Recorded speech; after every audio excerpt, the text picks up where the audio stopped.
পোলাপাইন শুনতে পাচ্ছ? আজকে যে সময়টা তুমি নষ্ট করতেছো, এই সময়টা তোমার স্বপ্নগুলো কাঁদছে। তুমি যখন ফোন হাতে নিয়ে ঘন্টার পর ঘন্টা স্ক্রল করতেছো, তখন তোমার স্বপ্নের ভবিষ্যৎটা একটু একটু করে মরে যাচ্ছে। আর কতদিন এভাবে চলবে?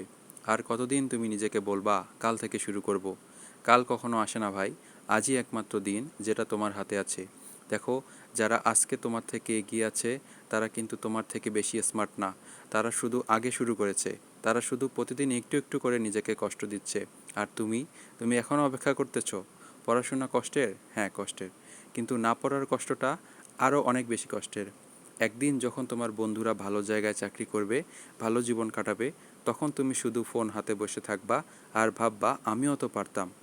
সেই দিনটা আসার আগেই উঠে বসো, এখনই টেবিলে বসো, বই খোলো, পেন নাও, আর নিজেকে বলো আমি আর অলস থাকতে চাই না, আমি আর অলস থাকতে পারবো না, আমি আর অজুহাত দিব না, আমি আজ থেকে আমার স্বপ্নের জন্য লড়বো। প্রতিদিন 1 ঘন্টা পড়ো, 2 ঘন্টা পড়ো, 3 ঘন্টা পড়ো, যতক্ষণ না তোমার মন বলে আজ আর পারতেছি না।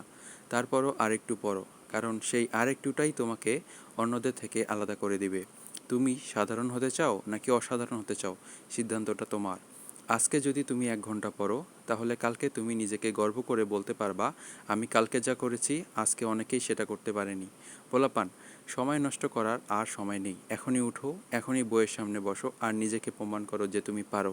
তুমি অবশ্যই পারবা। শুরু করো, এখনই শুরু করো।